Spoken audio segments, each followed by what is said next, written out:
ಜೀ ಕನ್ನಡ ವಾಹಿನಿಯ ಅತಿ ಜನಪ್ರಿಯ ರಿಯಾಲಿಟಿ ಶೋ ಆಗಿರುವ ಸರಿಗಾಪ ಶೋ ಮೇಲೆ ಸಾಕಷ್ಟು ಆರೋಪಗಳು ಕೇಳಿ ಬರ್ತಾ ಇದೆ. ಹೌದು ವೀಕ್ಷಕರೇ, ಜೀ ಕನ್ನಡ ವಾಹಿನಿ ಅದೇ ರೀತಿಯಲ್ಲಿ ಹಳ್ಳಿ ಪ್ರತಿಭೆಯಾಗಿದ್ದ ದ್ಯಾಮೇಶ್ ಅವರನ್ನ ಸರಿಗಮಪ ಸೀಸನ್ 21ರಲ್ಲಿ ಫೈನಲ್ ತನಕ ಕರೆತಂದು ನಂತರ ಆತನನ್ನು ಎಲಿಮಿನೇಟ್ ಮಾಡುವುದರ ಮೂಲಕ ಆತನಿಗೆ ಜೀ ಕನ್ನಡ ವಾಹಿನಿ ಮೋಸ ಮಾಡಿದೆ ಅನ್ನುವ ಆರೋಪಗಳು ಈಗ ಸಾಮಾಜಿಕ ಜಾಲತಾಣದಲ್ಲಿ ವ್ಯಕ್ತವಾಗ್ತಾ ಇದೆ.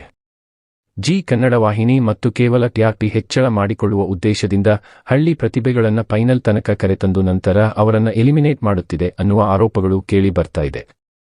ಅದೇ ರೀತಿಯಲ್ಲಿ ಹಳ್ಳಿ ಪ್ರತಿಭೆಯಾಗಿದ್ದ ದ್ಯಾಮೇಶ್ ಅವರನ್ನ ಸರಿಗಮಪ ಸೀಸನ್ 21ರಲ್ಲಿ ಫೈನಲ್ ತನಕ ಕರೆತಂದು ನಂತರ ಆತನನ್ನು ಎಲಿಮಿನೇಟ್ ಮಾಡುವುದರ ಮೂಲಕ ಆತನಿಗೆ ಜೀ ಕನ್ನಡ ವಾಹಿನಿ ಮೋಸ ಮಾಡಿದೆ ಅನ್ನುವ ಆರೋಪಗಳು ಈಗ ಸಾಮಾಜಿಕ ಜಾಲತಾಣದಲ್ಲಿ ವ್ಯಕ್ತವಾಗ್ತಾ ಇದೆ. ಜೀ ಕನ್ನಡ ವಾಹಿನಿ ಮತ್ತು ಜಡ್ಜ್ಗಳು ದ್ಯಾಮೇಶ್ ಅವರಿಗೆ ದೊಡ್ಡ ಮೋಸವನ್ನ ಮಾಡಿದ್ದಾರೆ ಅಂತ ಸಾಮಾಜಿಕ ಜಾಲತಾಣದಲ್ಲಿ ಪ್ರೇಕ್ಷಕರು ಕಮೆಂಟ್ನ ಮಾಡುತ್ತಿದ್ದಾರೆ. ಸದ್ಯ ಪ್ರೇಕ್ಷಕರು ಮಾಡುತ್ತಿರುವ ಈ ಕಮೆಂಟ್ಗಳನ್ನು ನೋಡಿದ ದ್ಯಾಮೇಶ್ ಅವರು ಈಗ ಲೈವ್ ಬಂದು ಸ್ಪಷ್ಟನೆಯನ್ನ ನೀಡಿದ್ದಾರೆ. ಸರಿಗಾಪ ಸೀಸನ್ 21ರ ಫೈನಲ್ ಸೋತ ಬೆನ್ನಲ್ಲೇ ಇದೇ ಮೊದಲ ಬಾರಿಗೆ ಲೈವ್ ಬಂದಿರುವ ದ್ಯಾಮೇಶ್ ಅವರು ಪ್ರೇಕ್ಷಕರ ಎಲ್ಲಾ ಪ್ರಶ್ನೆಗಳಿಗೆ ಉತ್ತರವನ್ನ ನೀಡಿದ್ದಾರೆ. ಸರಿಗಮಪ ಸೀಸನ್ 21ರಲ್ಲಿ ಯಾವುದೇ ರೀತಿಯ ಮೋಸವಾಗಿಲ್ಲ, ಅದೇ ರೀತಿಯಲ್ಲಿ ತೀರ್ಪುಗಾರರು ಕೂಡ ಸರಿಯಾದ ತೀರ್ಪನ್ನ ಕೊಟ್ಟಿದ್ದಾರೆ. ದಯವಿಟ್ಟು ಯಾರು ಕೂಡ ಜೀ ಕನ್ನಡ ವಾಹಿನಿ ಮೋಸ ಮಾಡುತ್ತಿದೆ ಅಂತ ಕಮೆಂಟ್ ಮಾಡಬೇಡಿ ಅಂತ ದ್ಯಾಮೇಶ್ ಅವರು ಮನವಿಯನ್ನ ಮಾಡಿಕೊಂಡಿದ್ದಾರೆ.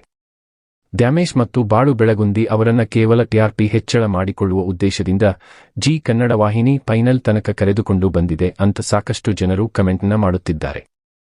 ಸದ್ಯ ಈ ಕಮೆಂಟ್ಗಳನ್ನ ಓದಿದ ದ್ಯಾಮೇಶ್ ಅವರು ಈಗ ಫೈನಲ್ ಸೋತ ಬೆನ್ನಲ್ಲೇ ಲೈವ್ ಬಂದು ಎಲ್ಲಾ ಪ್ರಶ್ನೆಗೆ ಉತ್ತರವನ್ನ ನೀಡಿದ್ದಾರೆ ಮತ್ತು ಕರ್ನಾಟಕದ ಜನತೆಗೆ ಸದಾ ಚಿರಋಣಿಯಾಗಿರುತ್ತೇನೆ ಎಂದು ದ್ಯಾಮೇಶ್ ರವರು ಹೇಳಿದ್ದಾರೆ. ಸ್ನೇಹಿತರೆ, ಜೀ ಕನ್ನಡ ವಾಹಿನಿ ಹಳ್ಳಿ ಪ್ರತಿಭೆಗಳಿಗೆ ಮೋಸ ಮಾಡುತ್ತಿದೆಯಾ ಅಥವಾ ಇಲ್ಲವಾ? ಇನ್ನು ನಿಮ್ಮ ಪ್ರಕಾರ ದ್ಯಾಮೇಶನಿಗೆ 5ನೇ ಸ್ಥಾನ ಸಿಕ್ಕಿರೋದು ನಿಮಗೆ ಸರಿ ಅನ್ಸಿದೆಯಾ? ಎಸ್ ಆರ್ ನೋ ಅಂತ ನಿಮ್ಮ ಅಭಿಪ್ರಾಯವನ್ನ ಈ ಕೂಡಲೇ ಕಮೆಂಟ್ ಮಾಡಿ ತಿಳಿಸಿ.